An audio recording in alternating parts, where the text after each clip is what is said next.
Bonsoir à toutes et à tous. Merci de participer à ce webinaire organisé par la société Intrasens à destination de ses actionnaires. Avant de passer la parole à Alexandre Salvador, directeur général de la société, une courte introduction pour vous préciser que à l'issue de la présentation qui va être faite dans quelques instants, vous aurez la possibilité de poser vos questions et pour cela c'est très simple.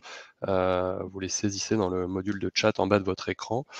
Et donc, il y aura une session de questions-réponses dédiée à l'issue de la présentation. Voilà, Alexandre, je vous passe la parole et vous souhaite une bonne présentation. Merci Thomas et bonsoir à tous. Je suis donc Alexandre Salvador, le nouveau directeur général d'Intrasens. Et aujourd'hui, c'est avec beaucoup de fierté que je vais vous présenter mes premiers résultats semestriels pour la première partie de l'année 2024.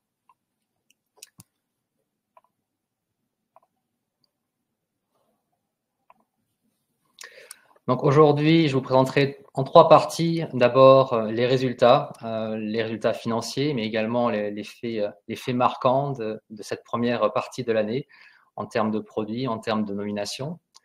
Dans une deuxième partie, je vous représenterai les éléments clés de notre portefeuille produit et on terminera par un exposé assez bref sur notre stratégie commerciale et bien entendu, comme l'a dit Thomas, je serai ravi de pouvoir prendre les questions et y répondre.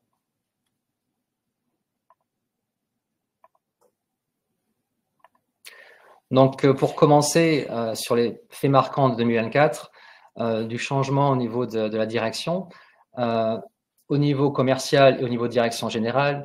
Donc, pour commencer par mon collègue Jérôme, plus récemment, en début d'année, au mois d'avril, nous avons nommé un nouveau Chief Business Officer, quelqu'un de très expérimenté sur le domaine. Jérôme a une expérience médicale au sein de plusieurs grands groupes tels que Philips, GE Healthcare, Massimo. Il a l'expérience sur le développement à la fois de business innovants en France comme à l'étranger. Donc, c'est vraiment un profil qui est capable de combiner toutes les actions marketing, vente et de support, ce qui est essentiel lorsqu'on s'oriente sur des nouveaux business models de type SaaS. En ce qui me concerne, donc Alexandre, toute ma carrière, je l'ai passée avec passion dans le domaine de la santé, appliquée principalement dans l'imagerie médicale. Ce qui fait ma force aujourd'hui, ce sont des situations de transformation stratégique, de développement et d'introduction de nouveaux business. C'est ce que j'ai fait notamment au sein de grands groupes tels que Agfa, Philips ou dernièrement chez Bayer, où j'ai introduit une nouvelle plateforme d'intelligence artificielle. Parallèlement à cela, chez Bayer, j'ai été également membre du conseil d'administration de Blackford Analysis, qui est quelque part l'entité digitale qui développe pour Bayer la plateforme d'IA. Donc, quelque part, pour faire le parallèle, aujourd'hui, en prenant les rênes de Intrasens, je suis passé de l'autre côté de la barrière. C'est comme si je dirigeais Blackford lorsque j'étais le responsable digital chez Bayer. Donc, pour commencer directement dans le cœur du sujet sur les résultats financiers, tout d'abord, un chiffre d'affaires au 30 juin à hauteur de 1,2 million. Réparti donc essentiellement sur la zone France et Europe, ensuite la zone Chine et les autres zones d'activité. Je continue sur les chiffres dans un premier lieu. La trésorerie nette, 1,3 million au 30 juin, et un EBITDA négatif de pratiquement moins 1,6 million. Donc, soyons clairs, un déficit de notre chiffre d'affaires, un déficit opérationnel qui résulte essentiellement en effet de cette dégradation de la baisse d'activité commerciale, parallèlement avec une mise en œuvre, je dirais, maîtrisée du plan d'investissement et de croissance. Une trésorerie qui est aujourd'hui 1,3 million. Ce que je tiens à préciser pour rassurer tout le monde, nous avons la continuité d'exploitation qui a été établie par les commissaires aux comptes au regard des perspectives de croissance de la société et du soutien financier exprimé par Guerbet, donc, dont nous sommes l'actionnaire principal. Parmi les faits marquants, je vais commencer par l'introduction en début d'année de notre nouvelle version de la plateforme d'imagerie médicale enrichie d'IA, Myriad, avec la version 2.12. Donc, cette version-là, elle a une nouvelle certification, ce qu'on appelle sous la MDR.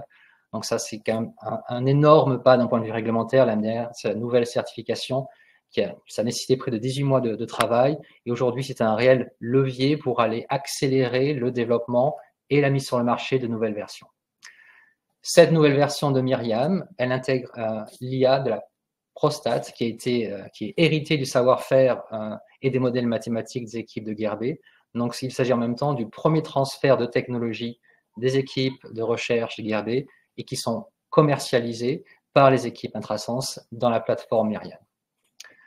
Un peu plus tard dans l'année, nous avons vu la première certification CE de notre nouvelle gamme de produits dédiée à l'imagerie en oncologie, qui s'appelle LiveFlow. Cette version-là, nous attendons une deuxième version à venir courant en fin de l'année.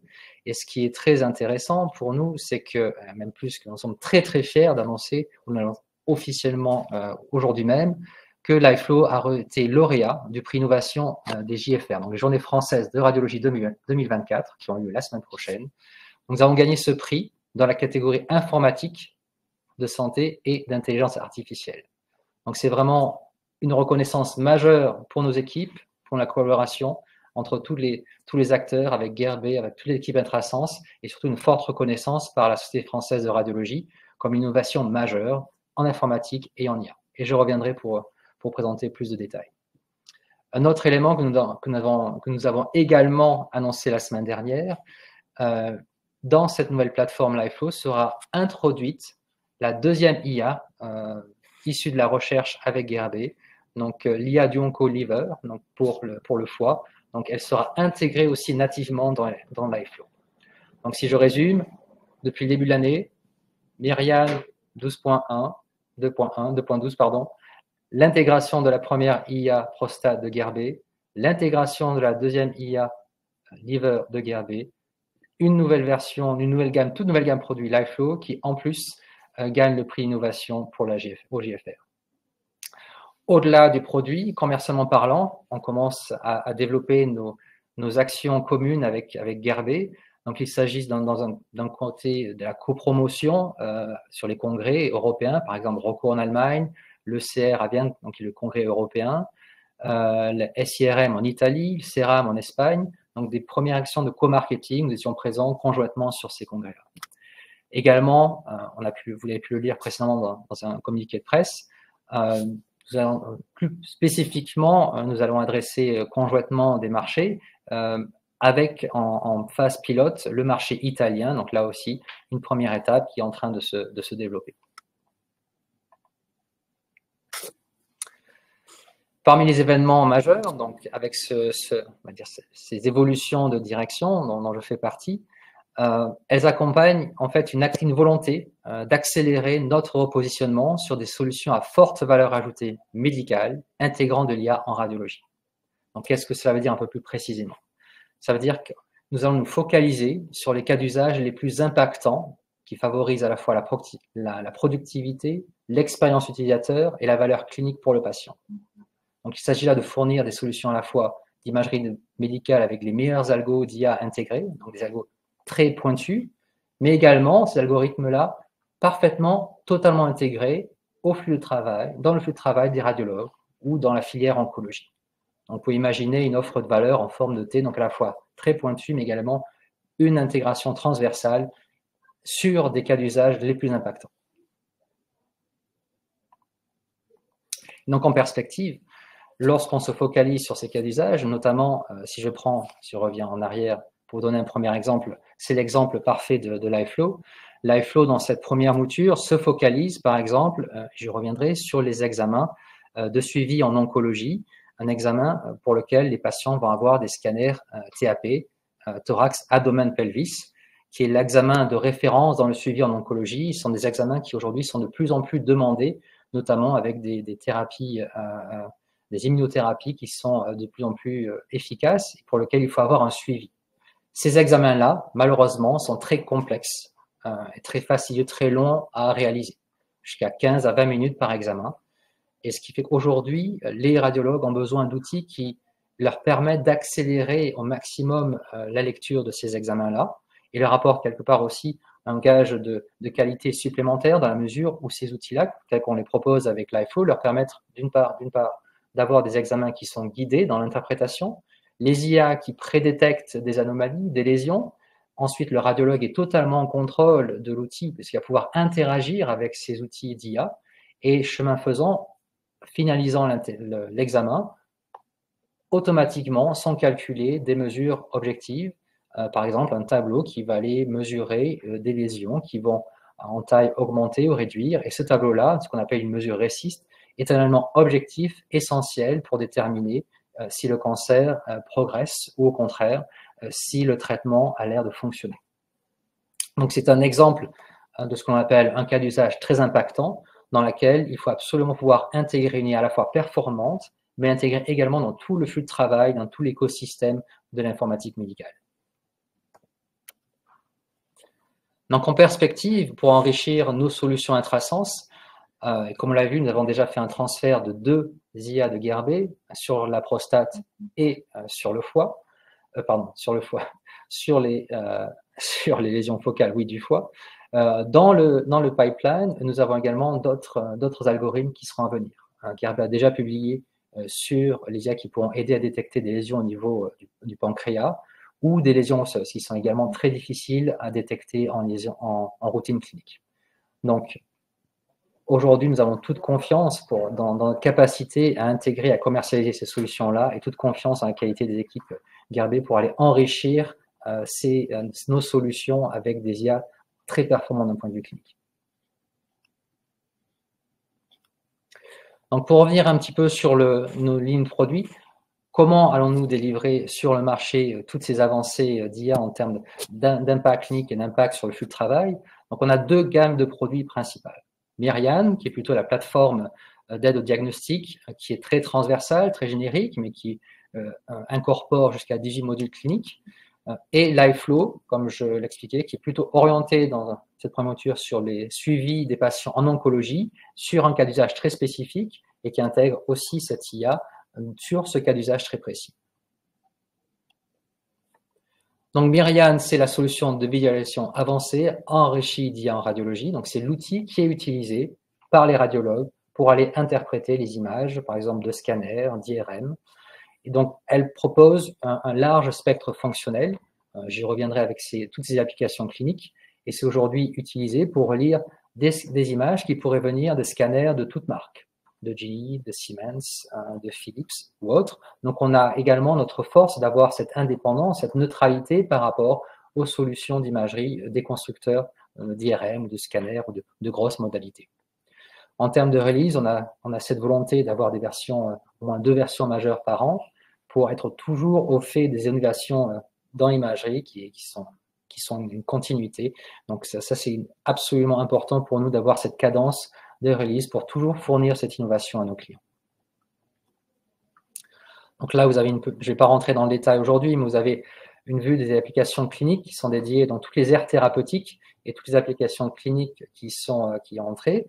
Donc, vous voyez qu'on peut couvrir aujourd'hui une vaste majorité des aires thérapeutiques, que ce soit du crâne, cardiovasculaire, jusqu'à la santé de la femme. Deuxième gamme de produits, LiveFlow. Donc là, aujourd'hui, on s'oriente sur une solution qui commence sur une filière dédiée à l'imagerie en oncologie. Donc, comme je l'expliquais, on se situe dans cette première itération, on se focalise sur un examen très précis, donc le scanner, le CT-TAP, une nouvelle fois, thorax, abdomen, pelvis, qui est vraiment cet examen de référence. Aujourd'hui, cet outil embarque la première innovation que je vais appeler l'IA multi-organes. C'est-à-dire, contrairement aux IA que vous avez pu voir sur Myriad, aujourd'hui, on est capable, ce qui est une innovation, sur une seule et même série, d'appliquer différents outils d'IA qui seront capables de traiter cette même série d'images. Donc ça, c'est une première innovation. Également, ce qui est très innovant, c'est de faire interagir ces IA, de pouvoir réellement offrir les outils traditionnels utilisés par le radiologue et faire en sorte qu'ils interagissent avec ces résultats d'IA pour aller affiner, par exemple, un volume. Et si je ne suis pas tout à fait d'accord avec ce grand axe, ce petit axe, je rentre dans les détails, mais aujourd'hui, ce sont des détails qui comptent de pouvoir interagir avec cette IA. L'IA peut être très performante et quelquefois, on peut ne pas être d'accord. Donc, le radiologue est totalement en contrôle de ces outils pour affiner toutes les lésions suspectées par l'outil. Et vraiment, ce qui est important, l'outil est pensé également avec les médecins. Il va guider étape par étape, donc ce qui rajoute aussi on va dire un filet de sécurité pour ne pas oublier une certaine étape pour aller faire. Et lorsque le radiologue va suivre toutes ces étapes-là, automatiquement, le compte-rendu va être construit. Ce qui fait que simplement en suivant un flux logique d'interprétation, de revue de ces examens-là, qui, une nouvelle fois, c'est très très fastidieux, très long, on peut facilement oublier quelques étapes, et bien à la fin, l'outil non seulement nous a guidés, l'IA a accéléré la détection des lésions et les mesures de ces lésions-là. L'outil très facilement permet de les corriger, et à la fin, automatiquement, l'outil va, par exemple, dans ce cas-là, générer un tableau pour comparer, pour 5 lésions, l'évolution de la taille de la lésion au cours des 3 derniers examens et nous donner un score très précis. Donc, on arrive dans de l'imagerie qui nous donne une information quantitative qui va aider au mieux la décision thérapeutique pour la prochaine étape pour ce patient-là. Est-ce qu'on continue le traitement? Est-ce qu'on doit l'ajuster? Donc, vous voyez, une étape très importante dans une filière d'oncologie, parce que l'imagerie aujourd'hui est à chaque étape pour utiliser dans le diagnostic initial, mais également tout au long du suivi du parcours du patient dans son traitement. Et aujourd'hui, on apporte un outil qui permet de désencombrer, si j'ose dire, l'examen de lecture de ce TAP. Aujourd'hui, il y a une réelle problématique au sein des cabinets de radiologie pour aller interpréter ces examens, ce qui impacte toute la filière d'oncologie. Maintenant, un point commercial.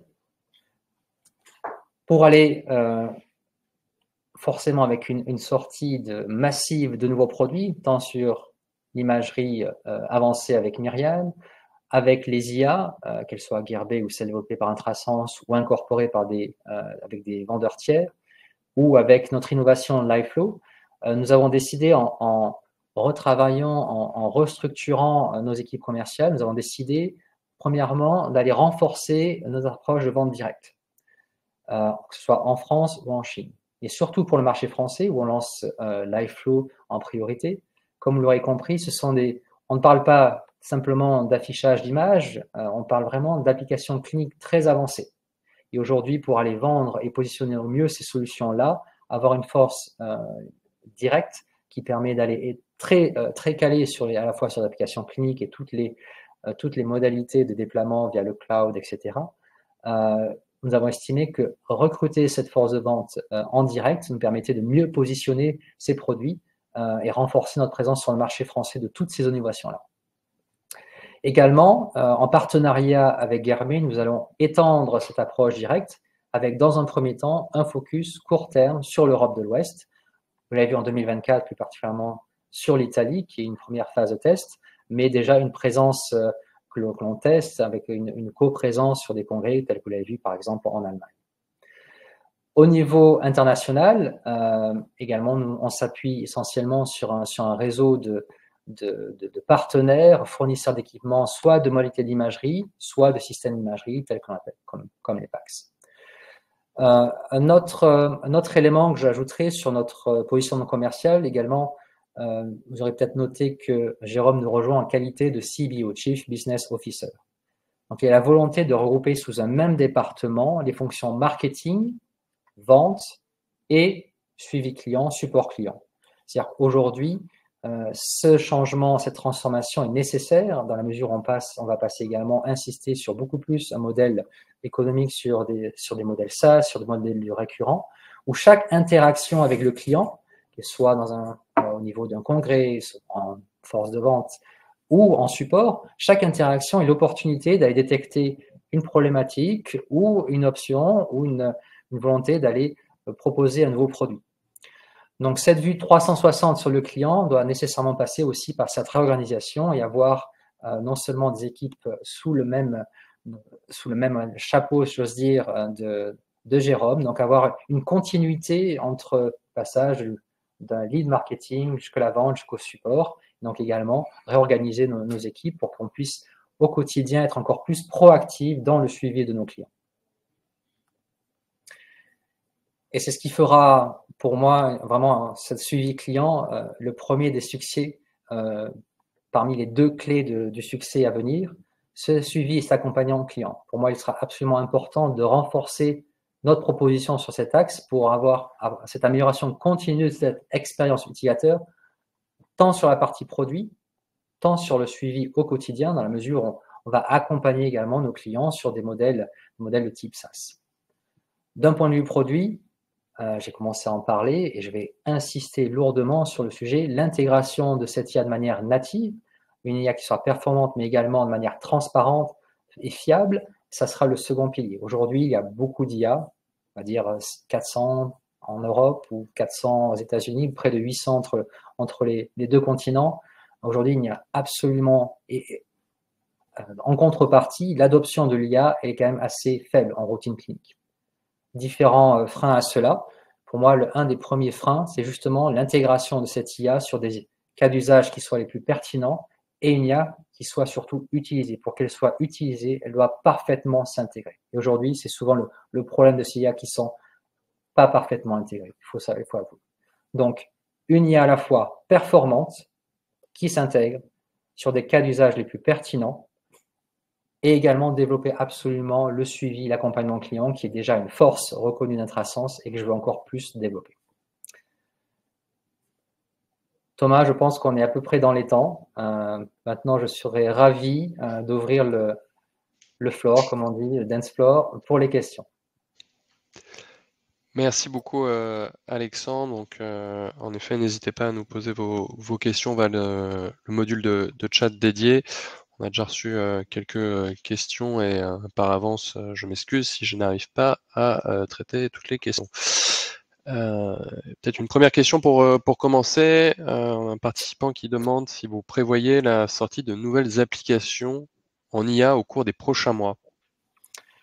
Alors, dans l'orientation, comme je l'ai indiqué, nos équipes recherche au sein de Guerbet travaillent sur des applications au niveau du pancréas ou des lésions osseuses. Donc, cela vous donne une perspective sur ce que dans les prochains mois, sur ce qui devrait arriver. Donc ça, c'est ça, ce qui correspond aux nouvelles applications. Mais également, on travaille toujours sur une amélioration continue des premières versions d'IA. Aujourd'hui, une IA doit aussi sans arrêt être maintenue parce qu'il y a toujours une évolution des modalités. Il y a aussi des préférences à ajuster en termes de sensibilité, de spécificité.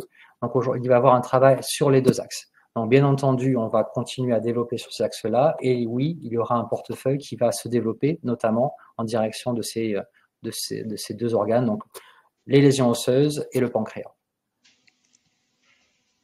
Très clair, merci. On a quelques questions sur la dynamique commerciale et plus particulièrement sur votre développement à l'étranger, en Italie et en Allemagne. Est-ce que vous pouvez faire un point sur les prochaines étapes de synergie commerciale à attendre avec votre partenaire Guerbet? Alors, on commence juste. On a eu les premières étapes au niveau commercial, au niveau marketing. En Italie, on en est déjà au point de vue commercial. Et aujourd'hui, on se structure pour pouvoir travailler main dans la main entre le support qu'on va apporter en avant-vente, en après-vente aux équipes Guerbet et eux-mêmes en première ligne. Donc, l'Italie on va dire, sera le marché un peu pilote, sachant pour ajuster au mieux comment on va s'organiser pour aller justement sur d'autres marchés. L'Allemagne sera certainement une autre piste. Dans tous les cas, en priorité, on va regarder les pays de l'Europe de l'Ouest. Donc ça sera la volonté de développement. Et alors, est-ce que vous pouvez peut-être revenir, c'est une question qui revient sur la structuration des forces commerciales et comment expliquer en fait le recrutement ces dernières années de commerciaux et paradoxalement la baisse du chiffre d'affaires sur la même période. Est-ce que c'est peut-être refaire un point sur ce sujet de l'organisation des forces commerciales? D'accord. Déjà, par rapport au chiffre d'affaires, c'est vrai que en début d'année, c'est vrai que je ne suis pas revenu sur ce qui avait été déjà annoncé dans le précédent communiqué de presse. D'une part, on a une exposition assez forte aux variabilités géopolitiques, j'ose dire, des marchés internationaux. Donc, on souffre toujours en Chine de la loi anti-bribery. On a également en Russie une instabilité géopolitique. Également, lorsque on met en place une nouvelle organisation commerciale dans le but d'aller sur des nouveaux business models, cela prend un petit peu de temps à se mettre en place, surtout qu'aujourd'hui, comme si on met en place cette nouvelle organisation, c'est pour aller étoffer la force de promotion de ces nouveaux produits. Donc, ces nouveaux produits, la première version a été introduite au mois d'avril pour ce qui est de la nouvelle Myriad 2.12. LiveFlow, on avait une première version qui était plutôt orientée avec nos sites pilotes. Aujourd'hui, lorsqu'on se prépare avec la version 2.0, désormais on se prépare à des actions commerciales contrôlées sur la version 2.0. Donc il y a toujours d'une part une mise en place pour pouvoir promouvoir et vendre ces solutions-là avec des cycles de vente qui sont d'un ordre de grandeur de 9 à 12 mois entre les premières interactions et les ventes qui vont se clôturer. Typiquement, c'est ce que l'on voit sur le marché, qui si aujourd'hui le marché ne va plus du tout aller quelque part challenger l'utilité de l'IA, aujourd'hui on est quand même sur des taux d'adoption de l'IA qui sont encore naissants. Donc on est vraiment au tout début de plein d'investissements sur de l'IA. Donc lorsque l'on combine une mise en place d'une nouvelle équipe pour aller promouvoir des nouveaux produits qui viennent juste de sortir, des cycles de vente qui prennent plusieurs mois. Donc, c'est pour ça que cela prend un petit peu de vent. Et aujourd'hui, je pense qu'avec des nouveaux produits, des équipes de vente qui se structurent pour aller promouvoir ces solutions-là, je pense que nous sommes sur les rails pour aller développer le commerce. Il y a certains participants qui s'interrogent sur la version de LiveFlow qui vient de sortir. Est-ce que quand peut-on s'attendre aux premières ventes? Est-ce que la version actuelle est déjà en cours de commercialisation? Est-ce qu'il faut attendre la prochaine sortie, la version 2.0, si je puis dire?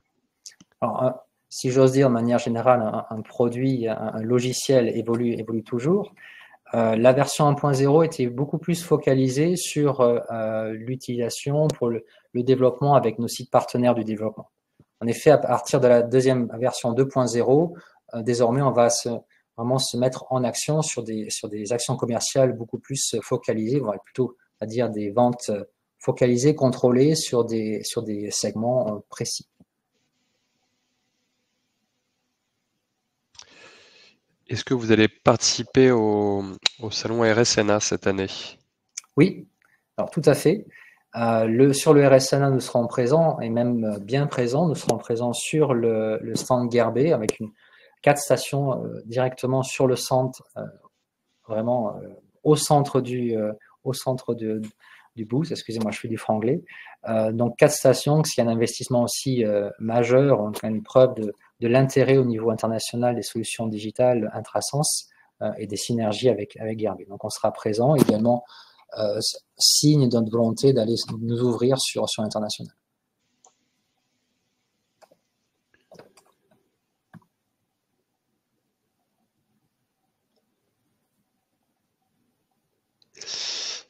Une question qui est est-ce que vous avez un partenaire qui construit et vend les solutions hors Gerbet? Et si oui, est-ce que c'est un acteur qui pourrait rentrer au capital de la société? Alors, c'est comme je l'indiquais sur notre modèle commercial, historiquement, Intrasens, dans son mode de go-to-market, s'appuie sur des partenaires, surtout à l'international.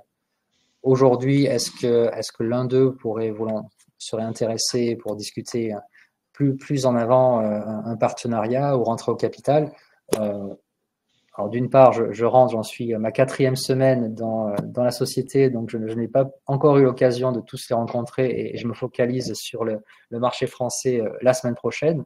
Et par rapport à la deuxième question, il sera encore, même si je ne pourrais pas encore me prononcer sur le sujet.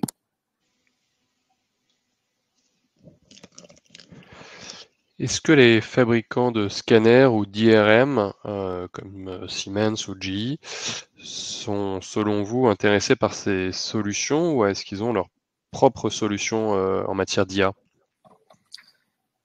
Tout à fait, ils pourraient être intéressés aujourd'hui. Il est extrêmement, là je parle de l'extrêmement général, il est extrêmement coûteux d'aller développer des outils d'IA très performants. Une évolution à l'instant T, on peut être vu comme le meilleur des algorithmes, et 6 mois après, avoir une autre société, une autre startup qui, sur le papier, nous bat de 1%, par exemple, en spécificité. Donc, d'une part, je crois que nos IA sont extrêmement performantes, notamment si je prends l'exemple de la prostate, les équipes s'est hérité voilà, du travail qui a été fait et des modèles qui ont gagné le challenge international PyCai. Donc ça, c'est vraiment une reconnaissance sur la performance. Donc ça, c'est un premier sujet. Donc c'est par exemple un algorithme qui pourrait tout à fait intéresser tout type d'acteurs dans le secteur. Mais également, je tiens absolument à insister sur le deuxième aspect. Une IA seule, c'est comme si vous mettiez un algorithme sur un ordinateur, sur une boîte. Il faut qu'il soit utilisé. Et aujourd'hui, le travail il a une valeur ajoutée qui est également absolument importante, qui est sous-estimée, à mon avis, de manière générale dans l'industrie, sur laquelle nous investissons, qui est l'intégration de cette IA. Vraiment cette couche-là pour que ce soit parfaitement intégré dans le workflow du radiologue, dans sa solution PACS ou éventuellement sur sa modalité, en tout cas dans nos solutions, pour qu'elle soit parfaitement utilisée et que ce soit parfaitement fluide. Aujourd'hui, il y a trop de clics, trop de viewers, trop d'applications qui sont totalement déconnectées. Donc aujourd'hui, pour moi, il ne faut pas simplement considérer l'IA seule, mais également l'intégration de cette IA dans son environnement, et c'est là que nous investissons également.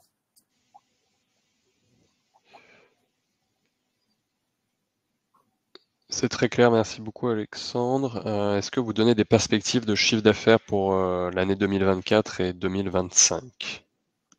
Pour l'instant, je viens juste d'arriver en poste, donc je ne pourrais pas me prononcer précisément. Ce que je peux par contre vous dire ou répéter, ce que j'ai même cité sur le communiqué de presse.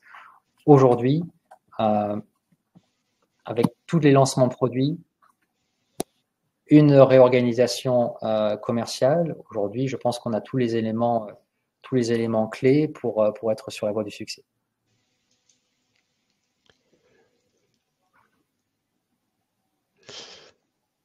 Une autre question, quel déploiement des solutions, alors je ne sais pas exactement lesquelles, mais je voulais la question telle quelle, quel déploiement des solutions sur les hôpitaux européens et peut-être US à attendre dans les prochains mois?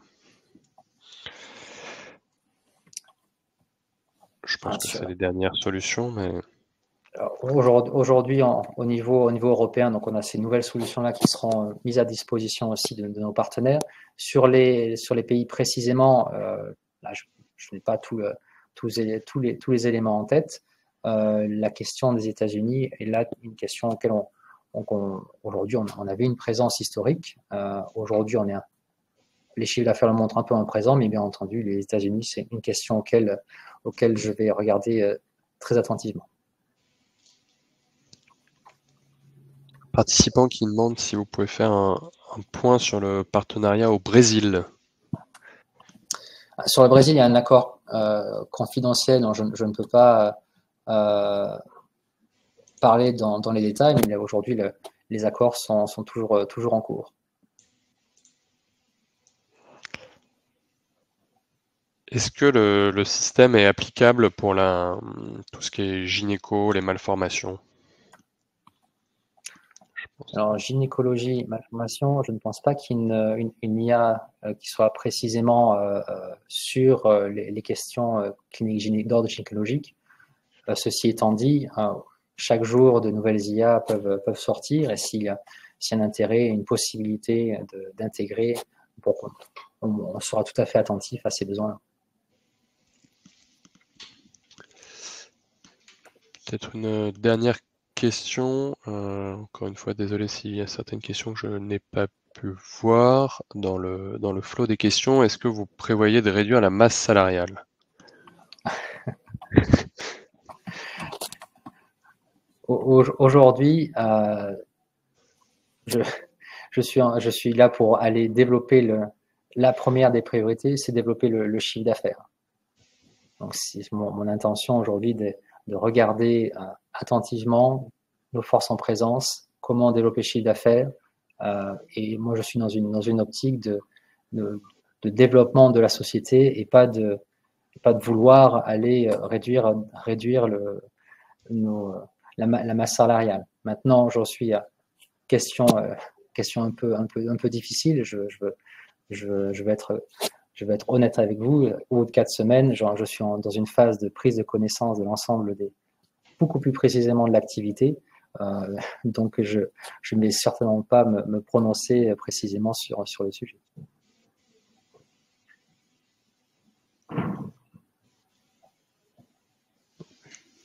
Je vous propose qu'on reste là pour ce soir, pour ce premier webinaire, si vous le voulez bien.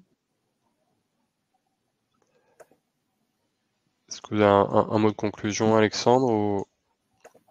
Oui, une nouvelle fois, j'ai été ravi de me présenter aujourd'hui à tous nos investisseurs.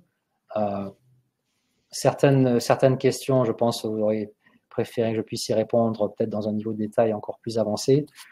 Laissez-moi le bénéfice du doute au bout de 4 semaines pour pouvoir, comprenez bien que je ne peux pas maîtriser tous les éléments de la stratégie future que je veux aussi affiner. Et c'est bien normal. Je me concentre sur la prise de fonction et également sur notre prochain événement majeur que sont les JFR. Et je suis absolument ravi de pouvoir y participer. Si certains d'entre vous y passent, je serais très heureux de pouvoir vous rencontrer. C'est un événement majeur. On arrive avec un prix magnifique sur LiveFlow, avec de nouveaux produits, des équipes commerciales qui sont aujourd'hui redynamisées. Donc pour moi, ça me donne de très belles perspectives et j'espère que vous partagerez le même enthousiasme. Merci beaucoup, Alexandre, pour cette présentation. Merci à toutes et à tous de votre participation. Très bonne soirée à tous. Merci à tous.